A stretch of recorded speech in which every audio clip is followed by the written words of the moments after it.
பாகிஸ்தானிற்கும் இந்தியாவிற்கும் இடையே பிரச்சினைகள் அதிகமாகி போராக மாறக்கூடிய சூழல் ஏற்பட்ட நிலையில் ஜம்மு காஷ்மீரில் நடைபெற்ற பஹல்காம் என்ற இடத்தில் பயங்கரவாதிகளால் ஏற்பட்டுள்ள துப்பாக்கிச் சூட்டால் கிட்டத்தட்ட 20க்கும் மேற்பட்ட நபர்கள் உயிரிழந்தார்கள். அவர்கள் உயிருக்கு ஆபத்தான நிலைமையில் மருத்துவமனையில் அனுமதிக்கப்பட்டார்கள். இதனால் பயங்கரவாதிகளை தேடுதல் பணியில் ஈடுபட்டு வந்த பாதுகாப்புத்துறை அதிகாரிகள் இந்தியா முழுவதும் தேடி வந்தார்கள். ஆனால் தமிழகத்தில் குறிப்பாக சென்னையிலிருந்து விமானத்தில் ஸ்ரீலங்காவிற்கு தப்பிச் சென்றார்கள் என்ற தகவல் உளவுத்துறை மூலமாக தெரியப்படுத்தப்பட்டுள்ளது.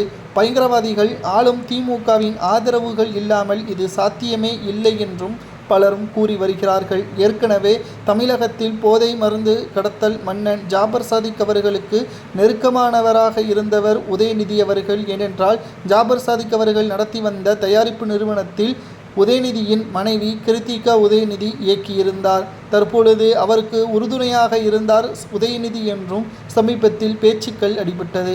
அதேபோல்தான் பயங்கரவாதிக்கு உறுதுணையாக இருந்தால் அது தேச குற்றம். அவர் துணை முதல்வராக இருந்தாலும் சரி, முதல்வராக இருந்தாலும் சரி, தேச துரோக வழக்கில் கைது செய்யப்பட்டு சிறையில் அடைக்கப்படலாம். அவர் இந்தியரே அல்ல என்று கூட முத்திரை குத்தலாம் என்றும் பலரும் கூறி வருகிறார்கள். தற்பொழுது தீவிர விசாரணையில் பாதுகாப்பு துணை அதிகாரிகள் தமிழகத்தில் குறிப்பாக சென்னையில் பயங்கரவாதிகள் எங்கு தங்கினார்கள், திமுகவின் அடைக்கலம் கொடுக்கப்பட்டதா, அப்படி அடைக்கலம் கொடுக்கப்பட்டால் திமுகவின் கட்சியவே கூட கலைப்பதற்கு அதிக அளவில் வாய்ப்புகள் இருக்கிறது. முழுக்க திமுகவினர்கள் சுற்றி அதிக அளவில் தற்பொழுது தகவல்கள் பரவி வருவதால் திமுகவின் ஆட்சி இன்னும் 9 மாதத்தில் கலைக்கப்படக்கூடிய சூழலும் உருவாகும். உங்களது கருத்துக்களை கூறுங்கள். தமிழகத்தில் மீண்டும் திமுக ஆட்சிக்கு வரலாமா, அல்லது தமிழக வெற்றி கழகமா, அல்லது அதிமுகவின் கூட்டணி ஆட்சிக்கு வரலாமா என்பதை உங்களது கருத்துக்களை மறக்காமல் கமெண்ட் வாயிலாக கூறுங்கள். உதயநிதி ஸ்டாலின் அவர்களை தற்பொழுது நெருக்கிவிட்டதாகவும் பயங்கரவாதிகள் யாருக்கு பின்னணியில் இருந்தார்கள் என்ற உண்மை தெரிந்துவிட்டால் நிச்சயம் தமிழகத்தில் அடுத்தடுத்த பல்வேறு மாற்றங்கள் நிகழலாம் என்றும் கூறப்படுகிறது.